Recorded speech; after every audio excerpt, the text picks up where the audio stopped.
When was the last time you stepped into the classroom of silence, sat down with your God, and said, God, what do you think I should do?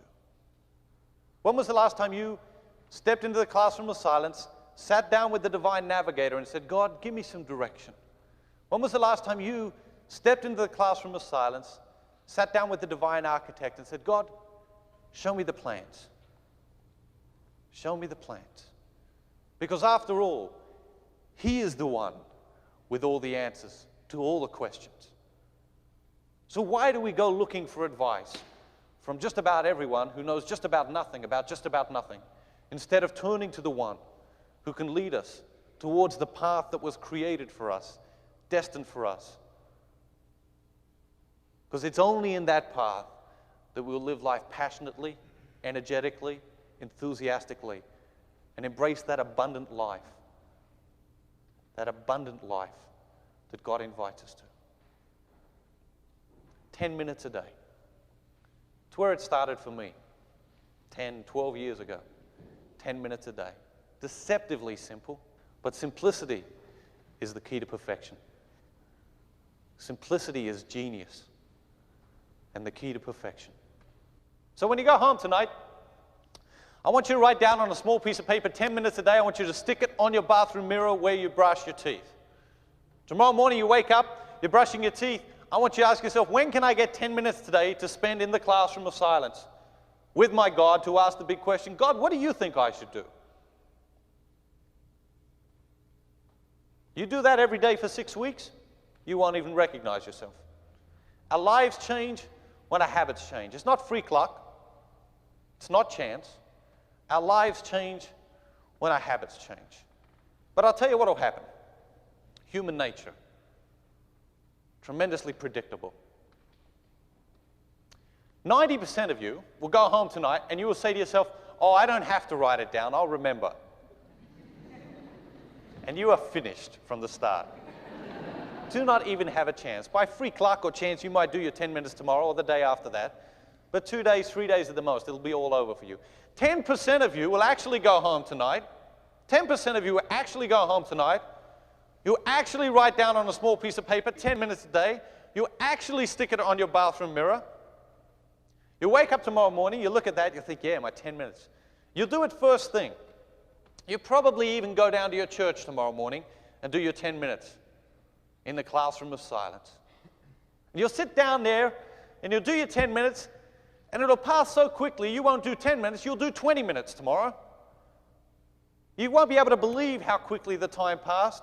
You'll feel so peaceful and so focused. You say to yourself, how did I ever live without this? You'll promise yourself,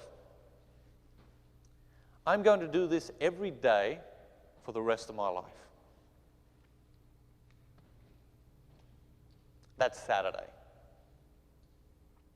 You wake up on Sunday, you say, well, I'm going to go to church today, and that's a whole hour, so I don't need my 10 minutes.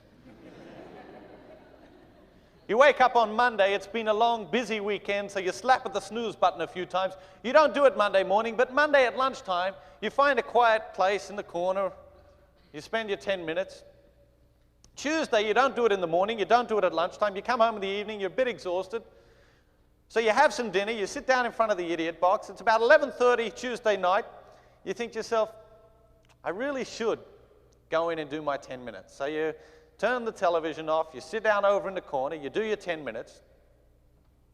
Wednesday, you don't do it in the morning, you don't do it at lunchtime, you don't do it in the evening. You're just walking in to brush your teeth on Wednesday night, and it occurs to you, ooh, I didn't do my 10 minutes. And you know you're going to walk into the bathroom, and the note's going to be there, and it's going to hold you accountable. So, you have a decision to make. Few options. A, you don't brush your teeth, you know. So you don't have to go in there and look at it and feel accountable and guilty. You don't brush your teeth. B, you do brush your teeth, but you just sort of put your head down in the sink so you don't have to look at the note. C, the most likely, C, you do brush your teeth, but on Wednesday night you practice horizontal prayer. Yeah. You know what I'm talking about.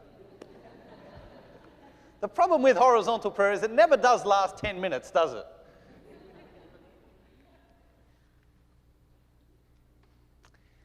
Next Thursday, well, you don't do it next Thursday because you're feeling guilty about the horizontal prayer on Wednesday. Next Friday, you don't do it because you're feeling guilty about not doing it on Thursday. And then you take the note down. You take the note down off the mirror because it's sort of uncomfortable to see it there, isn't it?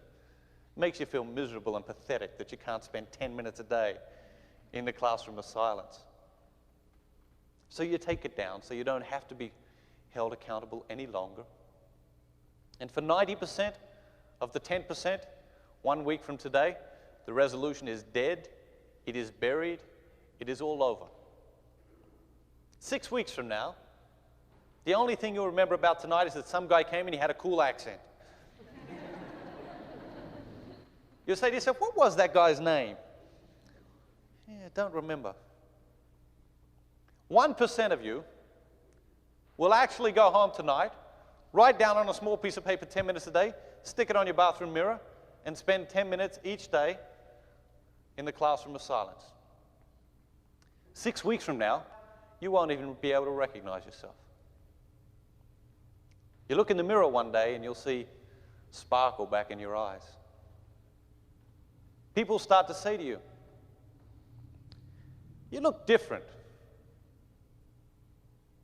Did you get a haircut?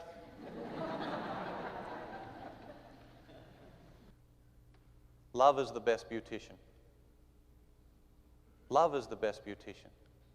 When people in love, you can just tell. 50 feet away, just by the spark in their eyes, the glow in their face, the way they walk, the way they move, the way they hold them. When people are in love, you can tell. Love is the best beautician. And it's that love, it's that passion, energy, excitement, enthusiasm that God's inviting us to.